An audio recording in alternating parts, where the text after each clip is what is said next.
Bonjour et bienvenue dans ce Geekement Correct, toujours en direct de mon jardin, comme vous vous en doutez. C'est toujours un best-of et ça sera comme ça jusqu'à la fin de la semaine, sauf demain où nous aurons une interview de Vincent McDoom. Si, on va parler mode, on est très mode dans Geekement Correct. En tout cas, d'ici là, je vous laisse avec le sommaire pour ce jour et on se retrouve juste après. Un Indien de 15 ans vous propose d'apprendre comment créer un malware avec Kinect. HTC se lance dans le porno.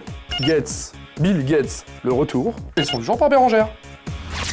Un petit Indien de 15 ans, un petit génie, alors qui s'appelle, c'est un nom imprononçable, même pour moi qui suis d'origine asiatique, Shanatu Gaude. D'accord. Gaudi, non, rien à voir un peu. G-A-W-D-E. D'accord. Ni rien à voir avec le Guada qui est derrière la caméra. Aucun rapport. Enfin bref, ce petit Indien de 15 ans est un petit génie, alors multi-certifié, Oracle, Microsoft. À 15 ans Ouais, à 15 ans. Non, un petit, il est bon, génie. Ouais. Plutôt pas trop mal. Enfin bref, il s'est amusé à développer un malware, donc un code malveillant. Alors, on va pas dire un virus parce qu'il se propage pas, mais plutôt il va tirer parti de failles dans Kinect branché à un Windows 7. D'accord. Je précise bien branché à un Windows 7, c'est-à-dire que s'il est branché à votre Xbox, vous ne risquez rien, les amis, rassurez-vous. Bref, donc en fait, en le branchant avec Windows 7, Microsoft avait sorti il y a quelques mois le SDK, donc le Software Development Kit, qui permet en fait de regarder comment utiliser Kinect sur votre Microsoft Windows, tout simplement, et de développer des fonctions. Mais en couplant ça, ce SDK, avec des outils open source, il a réussi à prendre des photos à l'insu des gens. Pendant que les gens étaient en train de... Pendant que les gens sont en train de jouer ou se baladent voilà. dans leur salon, à partir du moment où le truc est branché, ça prend des photos. Et le pire, c'est que ça les envoie sur Internet, sur Picasa ou n'importe quel service de photos. C'est horrible, ça. Moi, je trouve ça vachement bien. Enfin, vachement bien. Oui. C'est marrant, surtout si la nana... Et puis oui, il doit faire des cases, alors nana, ridicule, homme, tant et puis du coup, oui. Tant qu'à faire. Ça me fait penser d'ailleurs à la nana qui s'était fait filmer à son insu quand elle jouait avec la Wii Balance Board et qu'elle faisait du fitness. Oui, puis et surtout son mec, il a filmé avec son téléphone. Ouais. On voyait bien ses fesses. D'ailleurs, la nana a eu je sais pas combien de demandes d'amis après sur Facebook. D'accord, bah c'est en plus, sympa. elle était taguée. Enfin bref, tout ça pour dire que voilà, pour l'instant, vous ne risquez rien si vous êtes propriétaire de Xbox. Non, moi je vais pas vous prendre du Kinect. Si, mais parce que c'est pas Kinect là, c'est vraiment les fonctionnalités du SDK qui permettent de faire des choses. Voilà. Alors il explique pourquoi cette démarche, pourquoi il s'est dit tiens, je vais le brancher sur un Windows 7. C'est simplement parce que Kinect est en train d'être un système qui se propage un peu partout. Il est disponible sur Linux, alors via des hacks, etc. Mais c'est possible sur Linux. Ça va bientôt être possible sur macOS à mon avis. C'est possible évidemment sur Windows 7 et ça sera sans doute possible sur Windows 8.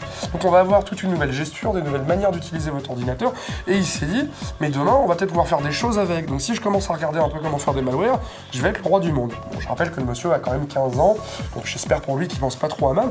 Par contre, il propose de vous apprendre de le faire dans une convention qui s'appelle le Malcon, qui est une convention où en gros il organise un workshop, il vous apprend comment mater chez les gens. Tout à fait, comment mater chez les gens. Donc moi alors évidemment je me suis dit, je vais pas acheter de Kinect parce que j'en ai pas encore à la maison, je vais surtout, si j'en achète un, parce qu'on sait jamais, c'est bientôt Noël, je vais surtout éviter de me balader à poil chez moi. Oui, c'est ça. Par contre toi tu m'as dit que tu voulais un Kinect pour Noël. Ouais, donc faut qu'on en parle, je vais peut-être te faire un cadeau en fait. Oui, parce que tout ça pour mater en fait. Non, c'est pas mon genre. Oui, non, pas du tout son non, genre. pas professionnel. Si on peut même plus se balader à poil chez soi maintenant. C'est pour tester des jeux. Oui, tout tester, c'est ça, tester. Tester, pardon.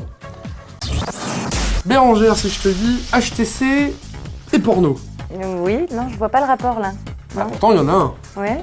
Et bah, tout simplement, en fait, la société de Peter Shaw, donc HTC, vient lancer aux États-Unis, seulement pour les clients d'AT&T, d'AT&T comme on dit, un téléphone qui s'appelle le HTC Vivid. Et Vivid. C'est quoi le rapport là je vois pas. Ok. Vivid. Alors, toute une éducation à refaire. Pour ceux qui ne savent pas, donc pour les blondes vierges prudes et naïves comme ma charmante collaboratrice, Vivid en fait est un des plus gros producteurs de films porno. Ah d'accord, excusez-moi.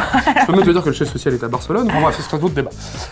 Et donc Vivid estime que HTC Vivid, ça porte un peu préjudice à la société. Alors porter préjudice, c'est pas trop ça, c'est plutôt de dire en fait que HTC Vivid crée un amalgame entre les deux, étant donné en plus que dans les arguments marketing du HTC Vivid, il précise qu'on peut regarder des vidéos avec. Ah bah voilà, en fait c'est le téléphone pour regarder du porno. Voilà, donc celui qui a un HTC Vivid, il est grillé. C'est mort. C'est ça. Alors évidemment, HTC vient de se prendre une lettre par avocat demandant de changer le nom très prochainement.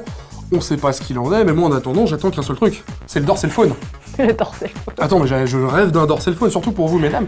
Dorsal Phone. Non, mais c'est surtout qu'ils vont réinventer la double antenne. Ouais, et quand ça sonne... Ah oui, d'accord. Et quand ça sonne, ça fait des bruits un peu bizarres aussi. Ouais, voilà. Normal. Téléphone, quoi. Logique, quoi. c'est la rumeur. C'est la plus grosse rumeur. Alors, je vous parlais de Free juste avant. Aujourd'hui, je fais dans la rumeur. Ça serait le retour de Bill Gates. Bill Gates qui était parti il y a à peu près 5 ans. Je crois que c'était en juillet 2007 ou 2008, dans ces eaux-là. Bill Gates donc était parti de Microsoft Corp en tant qu'exécutif chairman, c'est-à-dire qu'il est toujours chairman à l'instant T, c'est-à-dire président du conseil d'administration, mais il n'a plus de fonction officielle d'exécutif, c'est-à-dire qu'il ne donne plus d'ordre, il n'a plus personne, il n'a plus d'équipe, etc. Il avait même juste avant placé ses petits copains, par exemple Ray Audi, qui est le patron de tout le software chez Microsoft. Alors la grosse rumeur, c'est qu'effectivement, il revient. Et pourquoi il revient, on ne sait pas. Alors la rumeur dit qu'il s'ennuie un peu, ce qui m'étonnerait avec sa fondation Bill et Melinda Gates. On dit aussi que l'action va mal et que peut-être qu'en revenant, ça remonterait. En plus, Steve Ballmer a toujours été très polémique et dès que Bill Gates a arrêté ses fonctions de CEO, c'est-à-dire de patron de l'exécutif pur, pas du conseil d'administration, déjà Ballmer n'était pas forcément très bien vu. Là, on ne sait pas grand-chose pour être très honnête. L'information vient du magazine Fortune ou de CNN, qui cite un proche de Bill Gates, mais on n'en sait pas plus. Tout ce qu'on sait, c'est qu'en juin 2011, Gates affirmait encore que non, il ne reviendrait pas. Il a beaucoup plus de choses à faire dans sa fondation, donc je vous disais Bill et Melinda Gates, et en plus, il voulait investir sur les technologies du futur.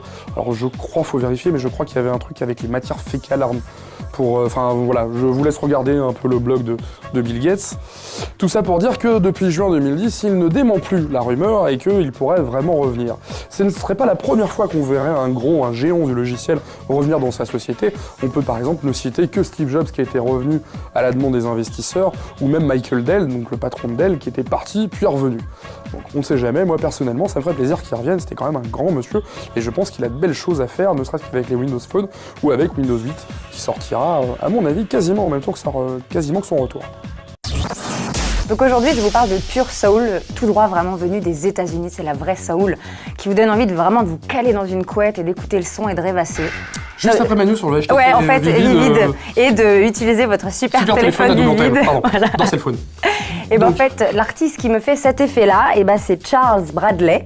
Alors c'est un artiste au droit venu des États-Unis qui a 62 ans. Et en fait, c'est quelqu'un qui a eu des déboires affectifs toute sa vie, qui était chef cuistot, vraiment toute sa vie. Il a eu énormément de déménagements, il savait pas où se poser. Et en fait, à 62 ans, il a enfin réussi à faire son premier album. On regarde tout de suite, c'est parfait.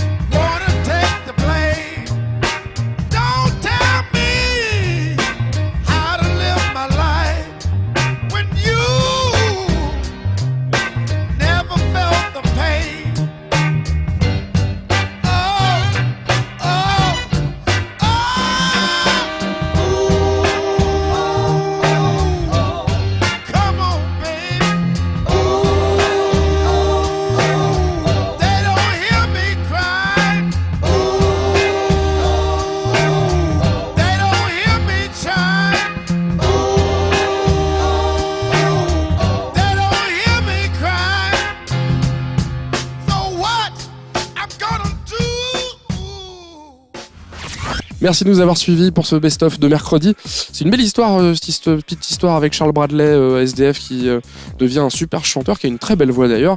Enfin maintenant vous avez The Voice, hein, si vous avez envie de vous lancer dans une carrière. Hein. En plus, il y a Jennifer, c'est toujours intéressant. Bref, c'est pas grave. À demain, hein, avec une interview de Vincent McDoom. C'est pas le même genre que Jennifer, elle est moins physiquement intelligente, je trouve. Enfin bref, à demain.